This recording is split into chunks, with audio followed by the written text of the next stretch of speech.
la vocation est d'accompagner l'engagement citoyen sous toutes ses formes à Paris et dans les villes alentours.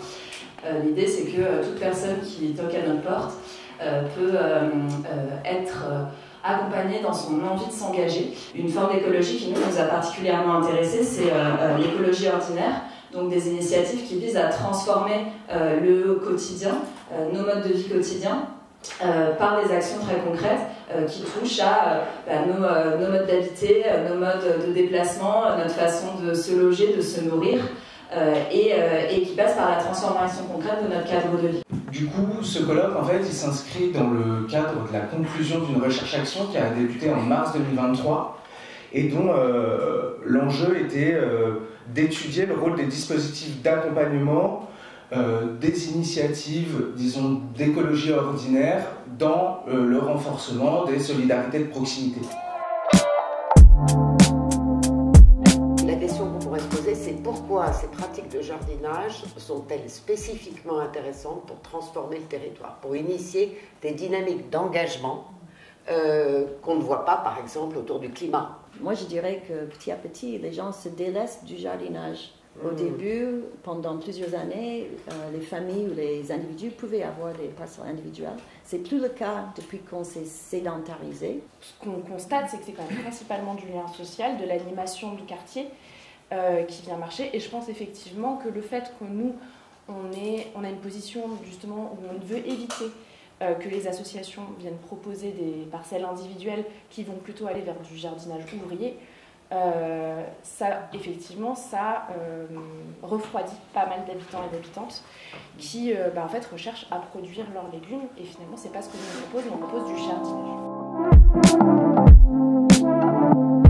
C'est vrai qu'on a réussi grâce à Samira et à la constitution de ce groupe à ce que tout le monde se parle. Moi, il y a des gens dans mon immeuble que je ne connaissais pas, que j'ai découvert et qui j'ai commencé à parler par l'intervention, parce qu'on se réunit. Et donc, bien qu'on soit de tous les horizons, on arrive à s'entendre, on a des idées aussi différentes, mais on arrive quand même à s'entendre et à travailler ensemble. Je suis juste un habitant du 18e arrondissement, de la Goutte d'Or exactement, et plus précisément à la place de l'Assommoir, qui est historiquement l'ancien lavoir dans le fameux l'Assommoir de Zola.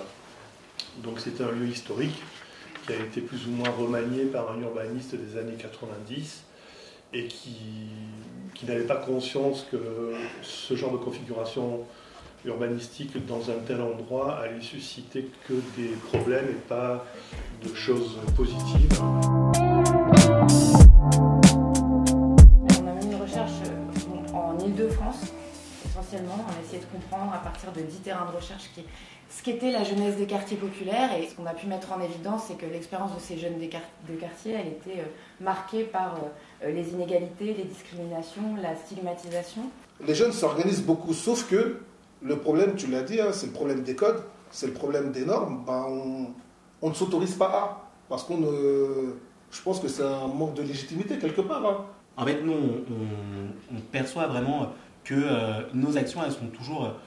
Enfin, si nous, on portait les actions PAP 94, elles seraient toujours un petit peu décorrélées de la réalité, parce qu'en fait, il nous manque un peu ce regard très tourné sur les besoins des habitants, parce qu'on ne vit pas au quotidien avec eux, parce qu'on les connaît pas forcément. Et en vous écoutant, je me dis, est-ce que créer une association, c'est le Graal un petit peu? Enfin, du coup, rentrer dans les codes et arriver à faire un projet. L'asso, c'est voilà, le côté un peu légal, d'être reconnu, il y a une reconnaissance, puis c'est toujours sympa d'en créer une, mais t'as plein d'assos qui se cassent la gueule chaque jour.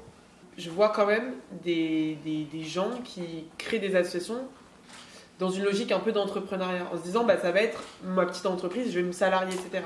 Et sauf qu'en fait, ça marche pas comme ça. C'est très compliqué d'arriver à créer un emploi dans une asso, dans une petite asso.